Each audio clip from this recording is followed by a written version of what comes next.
Toastmasters is. It's got 364,000 members. So this is not a little organization. They've been around almost 100 years now.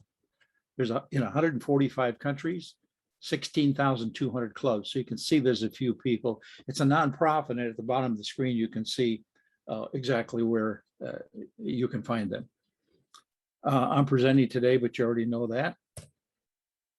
Now, it's not a drinking club. Whoops, did you see that? Okay, here's the responsibilities within a meeting. First thing is, and I can't see it because the screen's hiding it here. The first thing is the Toastmaster. This is the MC of the meeting. Each meeting has a new MC, unless it's an extremely small club, and they direct the meeting, all of the events going on, including introducing the speakers for each part of the meeting. So they're the one in charge of the meeting. Second comes table topics. Now, if you've ever been at a Toastmaster meeting, you'll find that the table Toastmaster has a bunch of questions in front of him, or a question in front of him, and he's got to pick out people in the room who aren't on the program already. And he'll say something like, they don't know what's coming. He'll say something, when I was a boy, Philip, and he's got to stand up and talk for a minute to 2 minutes. And the idea is to do that so you learn to speak off the cuff and also include the word of the day, which I'll come to in a second here. The back table, these are the people that run the meeting. Everything is timed right down to the minute, so that the jobs are, first of all, the and ums counter. There's a guy back there with a buzzer. So if you go, well, buzz, and then buzz, you get that. And the thing is, you get over this very quickly, because when you make the you sound a little, nah, this guy isn't very good. But if you stop and pause instead, and then continue, you seem like a genius, because anticipation comes from that. So it's a very important clue to that. Then there's a grammarian with the word of the day, and also looks for correct English and notable stuff, like something that might be very articulate. And they bring those up, and he's got a pad in front of him. He or she has a pad in front of them, and they talk about each of these things at the end of the meeting as part of the meeting.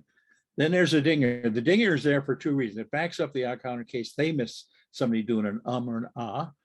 And also, when they have the speaker speaking, they have like 2 minutes left, they hit the ding to remind them to use the word of the day. If you don't use the word of the day, it's going to cost you 2 bits. And last is a timer. Speeches are 7 minutes, and you've got 30 seconds after that's up before you're disqualified as a winner. And there's always 3 or 4 speakers at each meeting. And also they time the evaluators, which I'll talk about in a second. And anything goes on in the room is all time. That's why we can stay on time, because it is time. Then there's the speakers. And like I said, speakers are 7 minutes, and you have manuals online, which I'll get to in a second here, which help you structure any kind of speech you can think of, from eulogy to motivation to selling a product. That's all in place so that you can learn to really speak in different avenues. I mean, this got me a job with a guy named Tony Robbins, right? Is that cool or what? I mean, that was a blast, So they have 7 minutes to speak. They can't go under 4.5, because that'll disqualify them. It's not considered speech. But the surprise to most people is it's only 7 minutes. But here's the clue. If you can do 7 minutes, you can do 30. If you can do 30, you can do an hour-and-a-half workshop. And if you can do an hour-and-a-half workshop, you can do an all-day one. So taking it at the most condensed level gives you the opportunity to embrace that and take it into other steps. After each speaker, there's an evaluator assigned to each speaker. And they go through the speech with what we call a sandwich evaluation. We'll get up there and say something like, Josh, I like this about your speech and this and this. However, I have some suggestions. You're not cutting them up here. You're making suggestions. And then you close with, and I have this, this, and this that I liked about your speech. So it's very nice the way they do it. And we vote on the best evaluator of each meeting. And again, at the end of the meeting, we have the awards. In our club, the Winter Park Club, we give out little bitty trophies. And once you collect 20 of those things, which takes a while, you get a big one, a really big trophy, And then we always have these little things going through. Some clubs have ribbons and they'll put the date on the back of the ribbon and who the evaluator was, so you can always know where you were. And, you know, after a few years, you accumulate a lot of that stuff. And so it's quite interesting. Pathways is the online system that follows when you join Toastmasters, so you know exactly what the structure is and everything you need to know about that particular speech or kind of speech. So you have the structure, never what to say, just the structure. We do suggest you stay away from politics and religion, because as soon as you open your mouth, you lost half the room, right? Would you all agree with that? You know? And then, although you can, it's not suggested. So who are Toastmasters that famous? Okay. Anybody heard of John Young? We used to have a museum here. Remember, guys? We used to have the John Young Museum here in Orlando. All the astronauts are required to be Toastmasters because they're constantly in the light of the public. So they must be prepared. Tim Allen. You remember Tim Allen? Tim Allen, the comedian from Tool Time. He was in a Toastmaster club in Detroit. He got up and he talked about the things guys should have, their tools, right? And that he won the state contest for best humor speech. And Disney called him and said, we'd like you to do a program with us. Well, we know where that's taken him, you know. So it's taken him a long way, but it all started with Toastmasters. Philip Crosby had the Zero Defects Quality College here in Orlando, or in Winter Park, actually. And I actually attended that school. I got to know Philip quite well. And it gave me the ability to make a business, a service business that had near zero defects. We had a 96.4 high rating from customers because of the Philip Crosby Quality College. And he's a good speaker. I heard him last week, 2001. He was 93, and he was at the Student Union at UCF. And he started out slow, and he wanted me to evaluate the workshop he did. Started out very slow. He's 93, but by the afternoon, he's flying up and down that stage. I couldn't believe how he still, after all those years, was fully alive with what he believed in. So it was really good. Napoleon Hill. Anybody ever heard of Think and Grow Rich? Who hasn't? He was one of the very first Toastmasters back in the 20s. Did a great job. And of course, the guy that does, how do you do it this way? Mr. Spock. He is also a Toastmaster. If you go to the Toastmasters.org, you can search that out of famous speakers. And there's over 100 that you'll know of. A lot of politicians are in there, of course. You know, this is how a meeting goes. The first two meetings, you just sit free and watch. Most clubs have 15 to 20 members, so it isn't a massive crowd. You sit and enjoy, and you don't have to give a speech. You just watch. The only thing you have to say is, my name is, and I'm here because somebody invited me. That's about it. Okay. The third meeting, we're going to ask you want to join, and then you make your selection at that point, and then we vote you in as a club. And I don't know of anybody who haven't voted in. We've always voted him in. Many mentors are there for you. Anytime you hear somebody speaking, you like that, you want them to help you, they will. I mentor a lot of people because I'm comfortable up there. That's what they want, that comfort zone. So I mentor a lot of people, and then the joy is seeing them succeed. I've watched them come in with a speaking so softly you can hardly hear them. A few months later, bam, they're blowing away the room. So it's really interesting stuff. You do not have to provide a speech. You don't have to provide a speech until you're ready. So it's your own time. I suggest get his first 10 speeches in within the year. Try and get one a month if there's time on the schedule. And the cost is $60 to $70 every 6 months. That's it.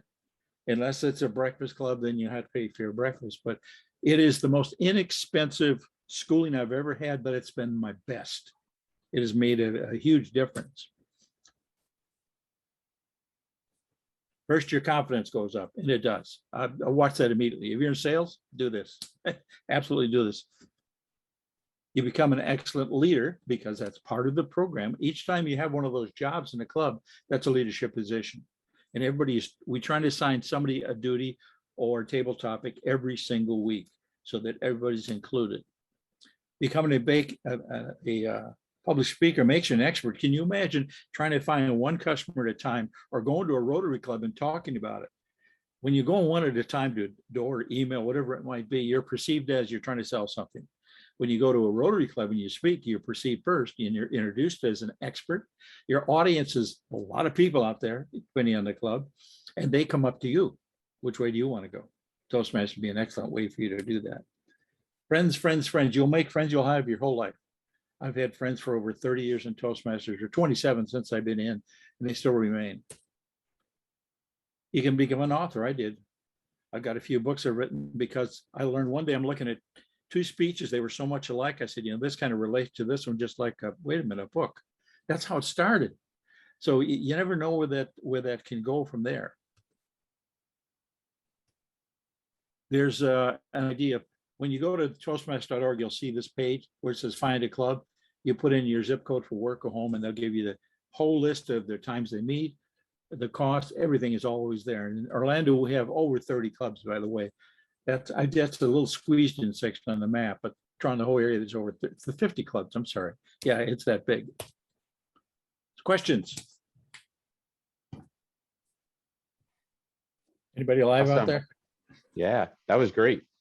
Thank you. You know me, I love talking about talking and presentation is so important. So I'm just curious, Tim, why is public speaking the #1, which it actually is, we've studied this and through surveys, it's the #1 fear people have out of everything. Besides fear, it's beyond fear of drowning, beyond fear of falling from a high place, all these things that we think are fears. Public speaking is #1. Why is that, in your opinion?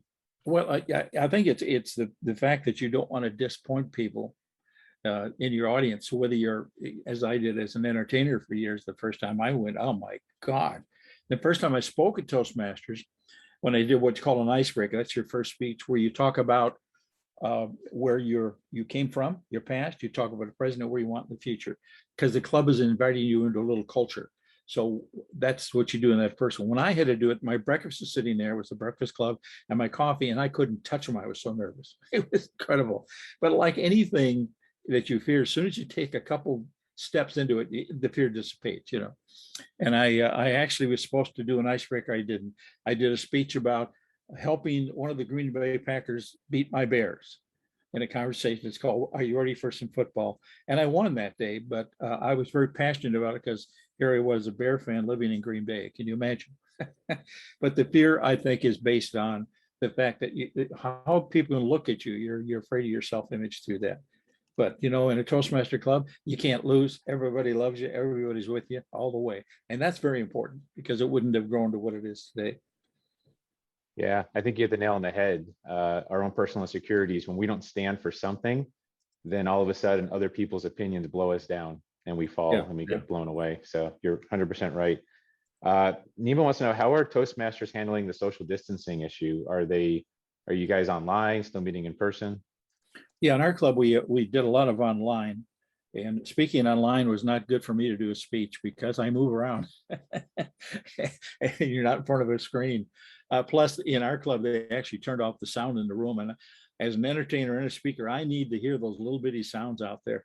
So that didn't work out very well, but we did both. Now we're to the point now where we finally stopped a couple weeks ago, may resume in club meeting over near Rollins. And social distancing has been there, like 2 or 3 chairs between each of them. And we'd have maybe a much smaller crowd there.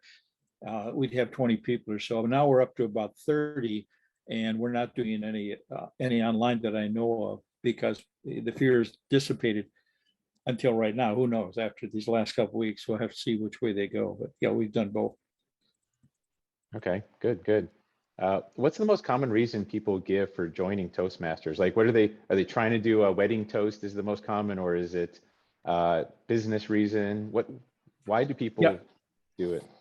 Yeah, mostly it is the fact that they want to, they do it for work or their business because they want to be able to get out there and talk about their business or speak for somebody within a company so that they come across clearly and define. And Toastmaster will provide all of that for you very well. And and at the price, I mean, it's very inexpensive. So, but here was the surprise. You'll get people come in, excuse me, people will come into Toastmasters who have been doing presentations for years. Then why are they at Toastmasters? Because all they learn when they're doing it in a company is click, see this, and they read it, much like I'm doing here today. But you see, I have emotion when I do it. When you're doing a presentation to the company, they usually don't.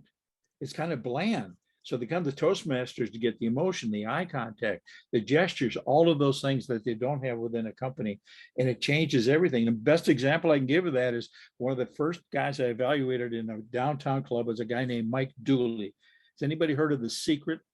Mike is one of the speakers in The Secret, and he talks about totally unique thoughts, or thoughts become things. And Mike's been a friend for years, but he came there because he had presented, but that changed everything. And I mean, when you became one of the coaches on The Secret, well, you're set for life, and he is. And he lives here in Windermere, Florida. So the reason for that is really to get over the fear of doing it.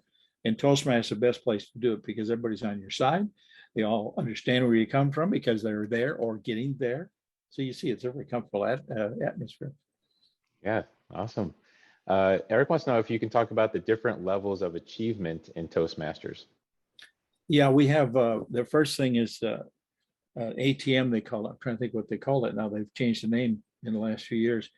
But in some of the clubs, they award their first pin with a little Toastmaster logo on it when they've done their first 10 speeches.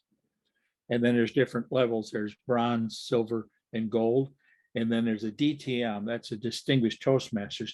That's the highest rank you can get. And that holds a lot of respect because you've done at least 45 speeches and you've covered every one of the 45 type speeches in there to do that, including then you mentor, you bring back, pull a group together, and you have a Q&A session.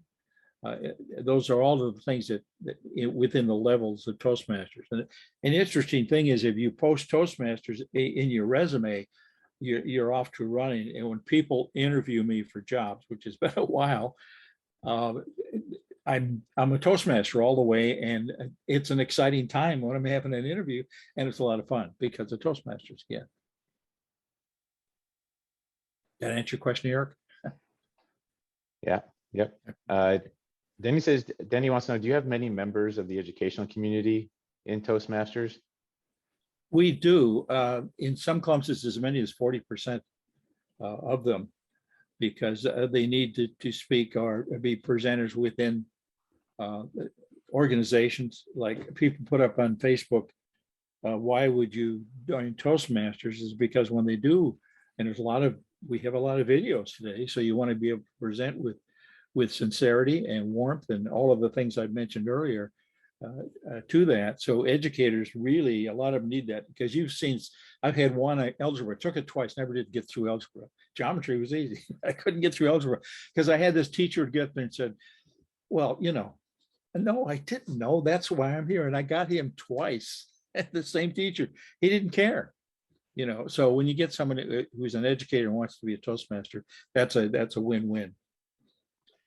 Yeah, and I think Denny also is thinking of the people that some of the presenters that are educators at the Rotary Club.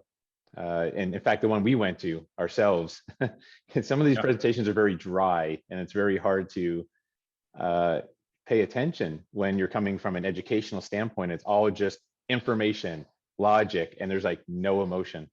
Yeah, and those are the people I love to work with them, because I know what we can do, and I coach a lot of them on how to present, opening body close, all of those things, and the gestures and the emotions. When I see somebody come up and say they want to talk about how passionate they are about a certain subject, and that's all they'll say, instead of saying I'm passionate about this. So that's what you want to teach them, because you don't buy into the little simple wording. You go into, show me that passion, and so that's very important to it. Yeah. Yeah, if you're passionate, you shouldn't have to say I'm passionate. Just like saying, if you see trustworthy people, don't say trust me. Isn't that interesting? Yeah. Just be passionate or be trustworthy. Yeah. It's fascinating how we've gone from just being what we should be and trying to convince people we are what we know we're not. But anyway, all right. Sure. Oh crap, it's got to move. Shireen's wants to know, what's the minimum age to join? 18. 18. And how long do people stay once they join? What's the average length of the people stay for? 6 months or 5 years? What's the average? Do you have an idea? It really varies because, job changes, moving, things like that come into play. But one of the biggest things that today it makes it important is because we have so much video in Facebook or any one of the sites. And posted a lot of those places. And in order to do that, you got to be able to say something that has some value to the person watching you. So that's very important. I mean, on my website, I have videos. I've got tons of videos on YouTube, of course, because that's how you can sell today. You've got to convince people that first impression is everything. So if you can do it with a video, instead of just sending a long list of paragraphs that aren't separated. I mean, when I see those, I just, I ain't going to go through this, but and I suggest people put up a little short paragraphs because that keeps the interest, and then make your videos very short if you're going to put them on a site. If they're too long, people lose it unless you're really good speaking. If you're Tony Robbins or somebody like that. And Tony was not trained via Toastmaster. He was trained because he worked with one of the most famous speakers in the world when he was a teenager. He'd set up the stage and all of those things, So public speaking is key to, first is the confidence level you have. Do I seem uncomfortable here? No, I'm not. I love it up here. I love the stage. So if you can gain that, you're going to gain your following and your sales, things like that, because that's what's going on in a lot of speeches presented. Yeah, absolutely. What's the biggest challenge that the organization has? Toastmasters as an organization, what's your guys' biggest challenge? Well, the biggest challenge, I think, is retention, first of all, and getting people to fully understand what Toastmasters is about. Because when I first heard of it, I went to, this is many years ago, I went to a club and I thought it was going to be something much simpler than what it was. But I went to a club that was almost standoffish. Nobody even said hello when I came in. I thought, whoa, so I didn't join. 3 years later, I go to another club, and the first person I met was Melinda Brody. Some of you may know her. Excellent. She did workshops, passed away a couple of years ago. She was very friendly. Everybody in the club was. Jim Huntington was there, and Jim is he's got his PhD in Korea, and he speaks about the workplace. Really good stuff about what's going on out there. So these are the people I met, and I thought, this is completely different. So if you're going to visit Toastmasters, go to different clubs, because they'll all react a little differently, and find the ones you feel the most comfortable in. Most of them are very, very friendly. I think that was the only time I ever found a club that wasn't very friendly. It doesn't exist anymore, that particular club, but it's made a big difference. Most of the best speakers in the world, as you saw from that short list I gave you, are excellent speakers because they've learned the art of public speaking to an nth degree. I mean, I'll be there as long as I'm alive. I'm going to be Toastmaster. For one, not that I want to learn more about speaking. That's part of it, but it's coaching the others, mentoring them through their speeches, and then watching them change through the months. From one gal who was very quiet, you could hardly hear her because we don't use a microphone, to a point where 2 years later, she's the president of the club, and you almost have to back off because she changed that much. And she did a great, her name was Tracy. She did a really great job. Mark has a quick question. So, and then Denny, we'll get to you. Do people use PowerPoint presentations, or is it speech only? Well, we usually can't, because we've only got that short time, and the facility has to be able to handle it. And sometimes setting up PowerPoint right in the middle of a meeting when there's other speakers, it gets very difficult, and something usually goes wrong. So very seldom is that. Now, if you're online, it's different. We're doing like we are here, but usually it's very difficult to use PowerPoint or anything, or Keynote from Apple, either one. Yeah. All right. Denny has a question he wants to ask verbally. Yeah, Tim, Rotary has recognized the importance of Toastmasters, and that's why we now have an ongoing relationship. Well, most of us are really, really concerned about the educational system in our country. We think it's going to hell in a handbasket. I mean, I don't know if you're aware of it, but yesterday, Oregon passed a law saying that kids no longer have to understand math or reading to graduate high school. That's terrible. Oh my God. Anything that you can do to get to the state people and Board of Education, I think Rotary can open the doors for you to encourage. Why can't we get Toastmasters into the schools? The kids need it, but especially the teachers really need it. I mean, like Josh said, when he came to our meeting, we had a professor at UCF, and all he did was lecture to us. Nobody paid any attention to it. It was really boring. Yeah. And they have a tendency to do that. Everywhere they're talking to people, they feel that they're in front of a classroom, and it's not always that situation. Yeah. Well, Danny, one of the things that Toastmasters does have is called speech craft, and it is for high schools.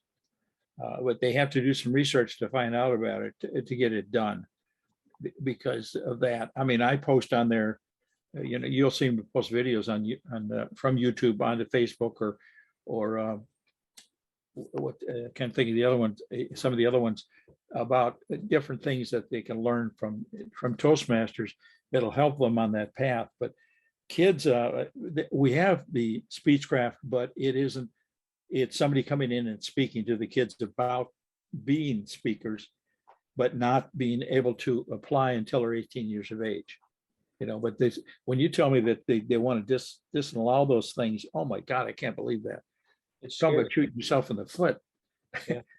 It's as bad as new math, How well aware the state educational committee about what's going on as far as schools and teachers who can't speak to kids, can't speak to other groups? Yeah, I don't know what is really going on there. Very seldom. Now, Toastmasters does have once a year, they have the kids coming from the high school and speak. It's a contest for the high school kids, and they can be underage because they're going on to a contest. And Jordan Kamaker is in my club. He's a former attorney, but he's a really funny speaker. He's got these one-liners and stuff, but his kids are really good speakers. One of his daughters won the Florida State Championship with a speech. And the unique thing was that she didn't talk about me. She said, I can do this for you, and you. That's why she won, because all the other speakers that were in that last contest talked about themselves instead of addressing the audience, because it's always about your audience. I mean, it's a love affair. 100%. That's the way I look at it. I've had people who've been who's Carson Schaefer, who's in my club. Carson was an entertainer like I was for years. And he saw me speaking somewhere and says, what's this Toastmaster thing? So two of those guys from my club came in and they became DTMs, the top line. And he tells me often, thanks for giving me my stage back, because he gets to be an entertainer again, Cool. So in Toastmaster style, or at least in Toastmaster way, great presentation. Loved it. Thank you for sharing. There is a very interesting typo in your presentation that I'm sure you can find. And I want to send it to Eric for our final question. Okay. All right. I joined Toastmasters, I think around 2000 or so, because I wanted to learn to be a speechwriter. So yeah, I did great at writing speeches and learned presentation skills there. So my question is a variation on what we usually ask, and that is, what can we as a community do to help ourselves become better speakers? I would say just talk to other Toastmasters to find out that this is not as scary as they think, because everybody in that room, and most clubs get this, are only up to like 15 and less, most clubs. So, you're not walking into a hall with 500 people in there.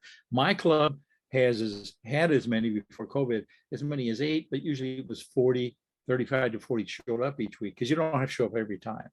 And the clubs meet morning, noon, and night, depending on the club and where they meet, the times, and that are all at toastmaster.org on your screen here.